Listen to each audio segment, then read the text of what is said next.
Once a giant, always a giant. For me, it's only a giant. What's going on YouTube? Diggy546. Today we saw another shellacking of the Giants. The Giants at home right now are getting outscored 64-3. They have 6 turnovers. They've given up 16 sacks in 2 home games so far this year. The Giants on primetime have scored 15? And if you take off that Cardinals second half, the Giants have scored 15 points this entire season. Now, today, as always, as it always looks like, we started this game off looking decent. We started this game off looking pretty decent. I mean, we went right down the field, got inside the 30-yard line. Got inside the 30-yard line and go for it on 4th down. Don't get it. And I'm like, okay, it is what it is, but we moved the ball really well. So there's nothing to trip over. JMS gets hurt as Darren Waller is getting me some fantasy points at the end of this game. But John Michael Smith gets hurt. He goes out with a concussion. And then the floodgates just open on the offensive line. Shane Lemieux's horrible. They just horrible. Mark Glowinski, shout out to Authentic. He said he has a source that says that Mark Glowinski is pretty much retired, doesn't want to play. But he had to go out there because Shane Lemieux was playing so horribly today. The Giants had multiple chances to get back into this game. Deep in their own territory, Daniel Jones escapes a sack, runs right, is carrying the ball way away from his body like this, and he's getting sacked again here for the 10th sack today. But he's carrying the ball way away from his body here and is just running around with the ball. And, of course, he gets hit from behind, which, I mean, what do you expect when you're behind the line of scrimmage? You got to secure the ball, and he fumbles the ball. So it's just like, you got to secure the ball in that situation. So because Daniel Jones fumbles that ball deep in our own territory, they get the ball inside the 15-yard line. And now Daniel Jones is just throwing it to Waller. If we get the ball deep inside, they get the ball inside their our 15-yard line. And, of course, they score a touchdown. Do I blame the defense for that? No, I don't blame the defense for that. Could they have, maybe forced a field goal? Maybe. But who cares? So, anyway, they give up 7 there. We get the ball back. And we just start to go 3 and out. And Daniel Jones is just throwing this ball short. Throwing it short every time, staring down these short routes. Just staring these guys down, throwing it short over and over again. I understand people are going to say he's throwing it short because there's pass rush. Well, not every play he was under pressure. Some plays he held the ball for 3, 4 seconds, 5 seconds, and he still threw it short. So maybe no one's open or maybe whatever, but you have legs for a reason. And Daniel Jones fumbled the ball again, it looks like. But that's 11 sacks as I'm talking to you.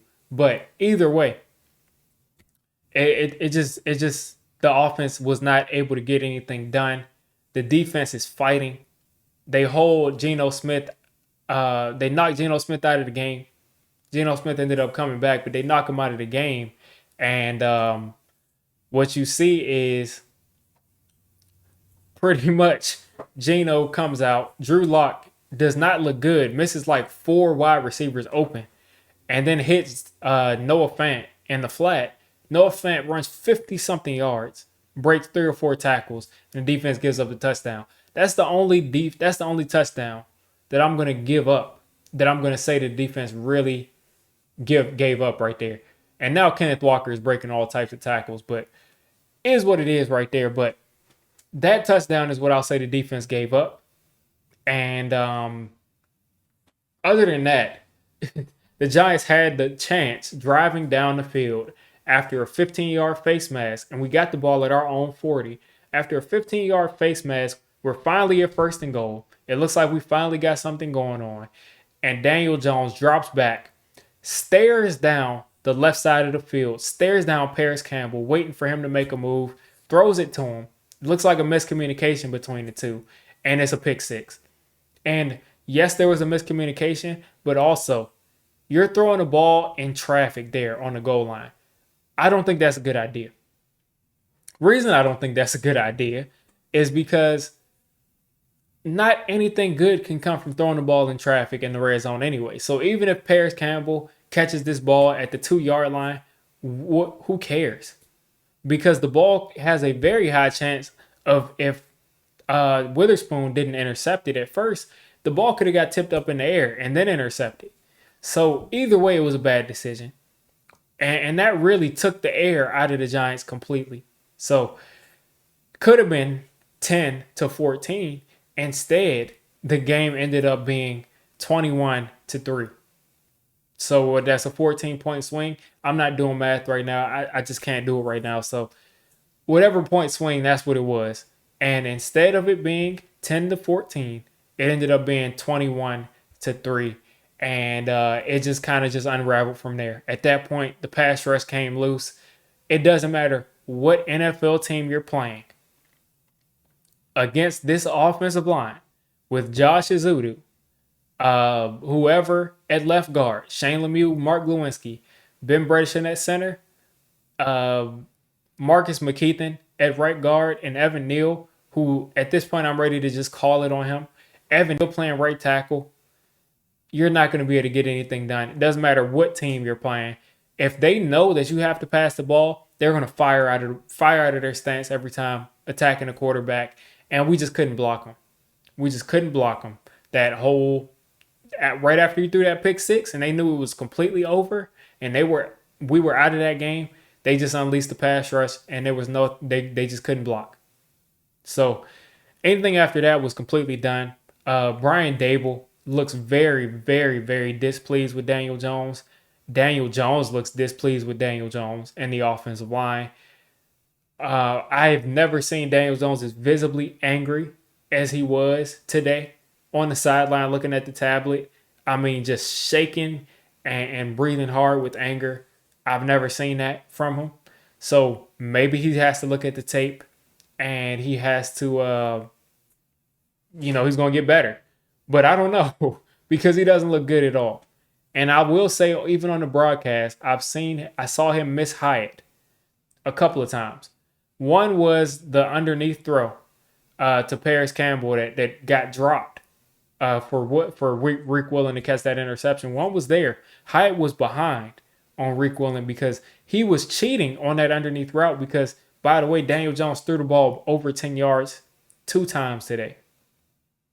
2 times today he threw this. He threw the ball over 10 yards. So Rick Willen was cheating down on those short routes. And Jalen Hyatt was wide open behind him. Also, later on in the game, where he just threw this interception, his last interception of the game today, he had time, and he was just focusing on the rush. But Hyatt was right neck and neck with the safeties. And if Hyatt would have gotten that ball thrown to him deep, he probably would walk in and score a touchdown. But because Daniel Jones doesn't throw with anticipation consistently, he didn't see that, and he just says he's right there with the safety, so I'm not throwing it, and I'm taking a sack. So a lot of wholesale changes need to happen.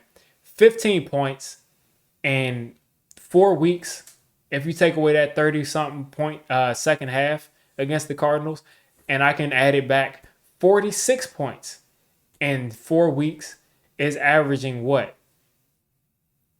11 points a game? 11 point something points a game? That's inexcusable. That's completely unacceptable. So wholesale changes need to be made. I don't know if that means benching your $40 million quarterback. We got to get Andrew Thomas back. We got to get JMS back in there. Saquon is coming back soon, but against the Dolphins, let's be real. Let's be real. We got about a 0.000001% chance of competing in that game, let alone winning it, because right now we're losing. At the halftime, we're losing by double digits every week. Double digits we're losing at halftime every week.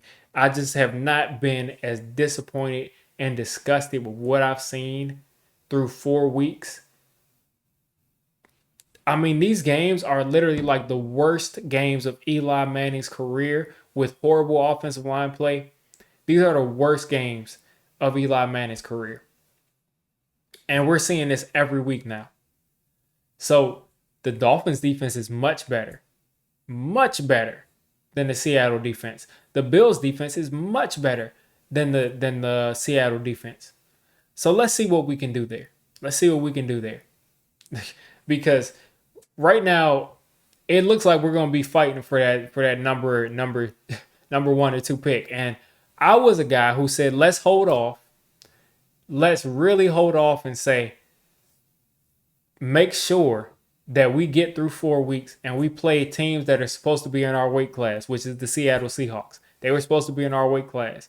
And I said, let's get through the season. Let's get through the first 4 weeks before we say that the Giants are picking top 5 and they're a horrible team. Well, right now we're through 4 weeks. We've played a team that's projected to go top 5, but they've played teams tough. So we beat the Cardinals, had an amazing second half comeback against them. Offense looked unstoppable. We beat them against a juggernaut, the Cowboys. We got blown out 40-0. We just wanted to compete with these teams.